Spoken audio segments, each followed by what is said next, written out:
Okay, speaking of a general direction fart, let's hop over the front of this. The Women's War Games was first, and everybody knows what I think about it.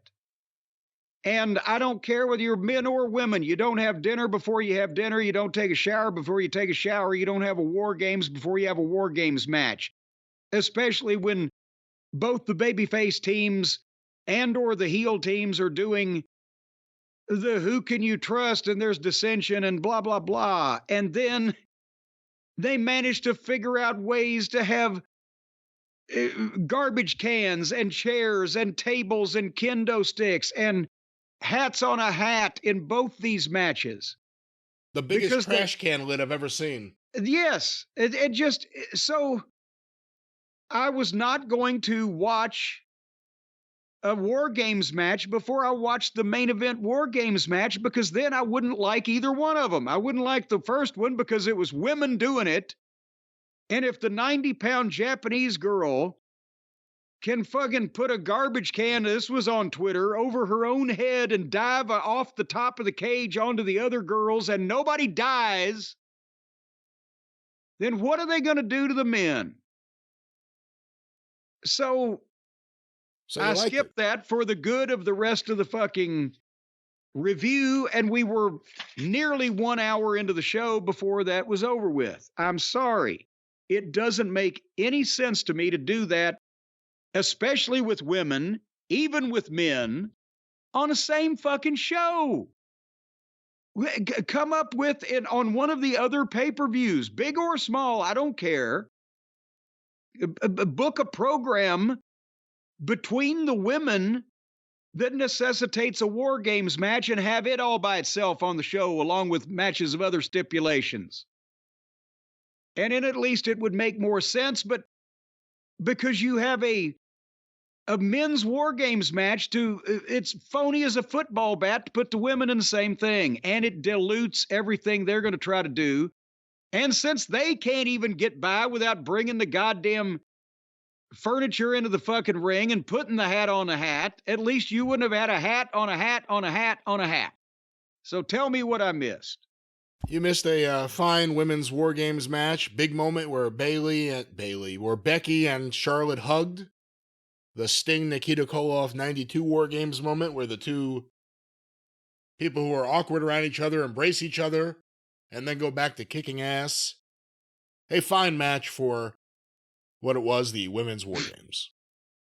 Well, I can see that there were many other highlights that we will let the other programs cover. Not that I completely disagree with everything you're saying, so I just want to make sure we understand it. What you just said, you're not, even if they wanted to do a women's War Games, it should be a separate show. That's your major point here. Yeah, and it shouldn't be like the night before. It shouldn't be like 2 nights of War Games. Right. My point is double pronged. One, it just stretches credulity and or it dilutes what you can really draw money with to have women be able to survive a War Games under any circumstances. But if you're going to do the goddamn women's War Games, don't do it an hour and a half before the men's War Games. It's stupid. Would you have a problem with the general concept with women if it wasn't any of the smaller women? Let's say you had a Charlotte and a Rhea and a Bianca goddamn, and a Camille or whoever else. I'm sorry, Jade. I was watching Animal and Hawk and fucking Nikita and Dr. Death Steve Williams and all these fucking people bash each other's brains out in the War Games. It troubles me that women are allowed to do it or would want to do it, or that anyone would want to promote it, because it hurts the credibility of the men who still are the ones that draw the major amount of the money. For all those reasons.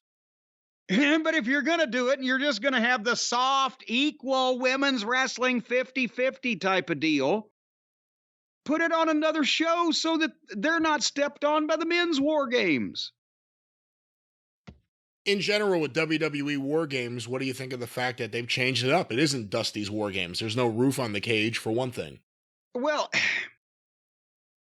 I like that they actually gave the rules, first of all, and they do somewhat stick to the rules, even if they've modified it.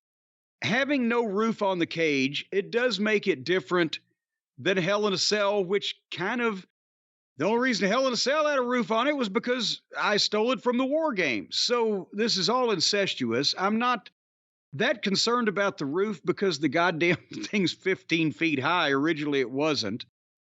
And I don't mind the teams at ringside being in a separate cage rather than being loose at ringside. I wish they were closer to the ring so they could be cheering each other on. That's really the only change that has been made.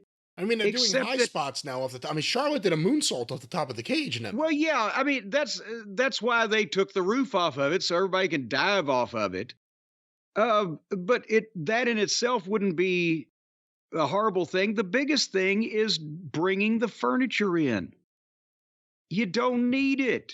It's already a gimmick. It's so over. That furniture is so overdone in every fucking match.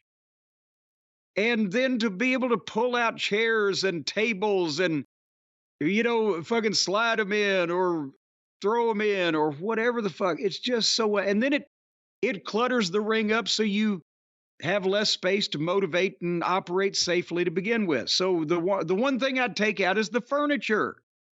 Make it different than every other fucking match ever held these days. Don't have any furniture.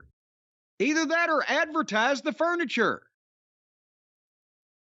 So, okay, we're going to have the War Games. We're going to have 5 tables, 8 chairs, 4 kendo sticks, a garbage can. Brought to you by Home Depot. There you go. And don't even worry about what wrestlers are in it because the furniture is the most important thing. And then, were you finished asking me a question to piss me off? I think I could save the rest of the pissing off. Well, we're going to have fun later. Dynamite's coming up.